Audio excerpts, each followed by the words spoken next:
అందుకే దేవుడు చెప్తున్నాడు, బైబిల్ ఎలా చదవాలంట, ఆత్మ ఏ కాలమును ఎట్టి కాలమును సూచిస్తూ వస్తుందో ఆ కాలాన్ని మనం గుర్తుపెట్టుకోవాలంట. పరిశుద్ధాత్మ ప్రేరణతో వ్రాయబడినటువంటి ఈ గ్రంథంలో వ్రాయబడినటువంటి మాటలన్నీ మనం చదువుతున్నప్పుడు గుర్తుపెట్టుకోవాల్సిన విషయం ఏంటంటే, ఆత్మ దేని గురించి చెప్తుంది, ఇది ఏ కాలానికి సంబంధించిన మాట అని గుర్తుపెట్టుకోవాలండి. ఇలా గుర్తు పెట్టుకోకుండా కొంతమంది అపార్థం చేసుకున్న ఒక విషయం చూద్దాం. హెబ్రీ పత్రిక చూడండి, హెబ్రీ పత్రిక 7వ అధ్యాయం చూడండి, మొదటి వచనం నుంచి. హెబ్రీ పత్రిక 7వ అధ్యాయము మొదటి వచనం నుంచి.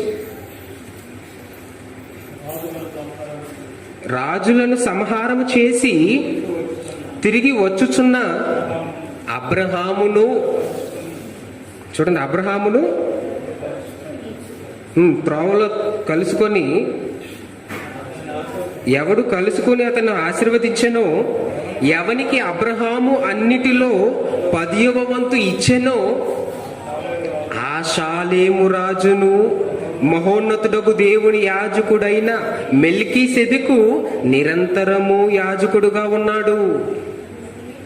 అతని పేరుకు మొదట నీతికి రాజనియు తర్వాత సమాధానపు రాజనియు అర్థం ఇచ్చినట్టు షాలేము రాజని అర్థము.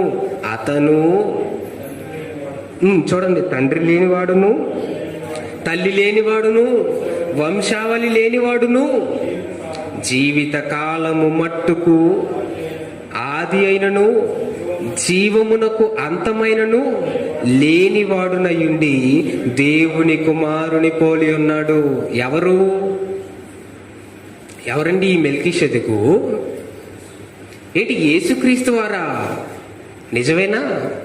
ఈరోజు క్రైస్తవ సమాజానికి అర్థం కాలేదండి, చాలా మందికి తెలియదు ఈ విషయం తెలియక ఈ మెల్కీషెదెకు ఎవరంటున్నారు, యేసు కాదంటున్నారు. ఆయన ఎవరో ఒక యాజకుడు అంటున్నారు. కొంతమంది ఆయన ఎవరో ఒక ప్రవక్తగా చెప్తున్నారు. ఎవరిని? మెల్కీషెదెకుని. ఏంటయ్యా, ఏంటి నీకు ఇక్కడ అర్థం కాని విషయం అని అంటే, ఆయనకంట ఏమి లేదంట, తల్లి లేదంట, వంశావళి లేదంట. లేదు కాబట్టి యేసుకు తల్లుంది, ఎవరున్నారు, వంశావళి కూడా ఉంది. కాబట్టి యేసు ఈయన ఒకటి కాదు. అయితే ప్రియులరా, ఇక్కడ ఒకసారి మనం ఆలోచన చేద్దాం. కాలాన్ని ఎందుకు గుర్తుపెట్టుకోవాలి ఇక్కడ మనకు అర్థం కావాలండి. ఇది ఏ కాలంలో జరిగిన విషయం?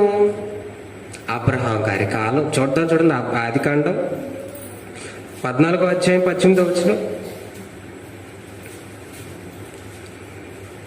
ఆదికాండం 14వ అధ్యాయము 18వ వచనం.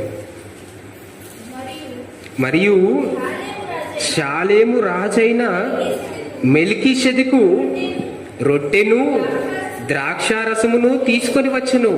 అతడు సర్వోన్నతుడకు దేవుని యాజకుడు. ఎవరు? మెల్కీషెదెకు. ఈయన గురించి మాట్లాడుతూ క్రొత్త నిబంధనలో మాట్లాడిన మాట ఏంటంటే, ఈయన తండ్రి లేనివాడు, తల్లి లేనివాడు, వంశావళి లేనివాడు. నిజమే కదండి. అబ్రహాం గారి కాలంలో యేసుక్రీస్తు వారు వచ్చి మాట్లాడేటప్పటికీ షాలేం రాజైన మెల్కీషెదెకు రొట్టెను ద్రాక్షారసమును తీసుకుని వచ్చి ఎవరికిస్తున్నాడు? అతడు సర్వోన్నతుడకు దేవుడి యాజకుడు. అప్పుడు అతడు అబ్రహామును ఆశీర్వదించి, ఆకాశమునకును భూమికిని సృష్టికర్తయును సర్వోన్నతుడైన దేవుని వలన అబ్రహాము ఆశీర్వదింపబడును గాక అనియు. ఏమండి, ఎవరిని ఆశీర్వదిస్తున్నాడు? అబ్రహామును. అబ్రహాము దశమాంశములు ఎవరికిచ్చాడు? మెల్కీషెదెకు. ఈ మెల్కీషెదెకు ఎవరు? యేసుక్రీస్తా? తల్లి లేదన్నారు, వంశావళి లేదన్నారు. మరి యేసుక్రీస్తు ఎలా అవుతారు? అదే గుర్తుపెట్టుకోవాలండి. అందుకే బైబిల్ను కాలానుగుణంగా చదవాలి. అందుకే అంటున్నాడు, అది ఏ కాలం? అబ్రహాం గారి కాలం. అబ్రహాం గారి కాలానికి యేసుక్రీస్తు వారు భూమి మీద పుట్టాడా? పుట్టలేదు.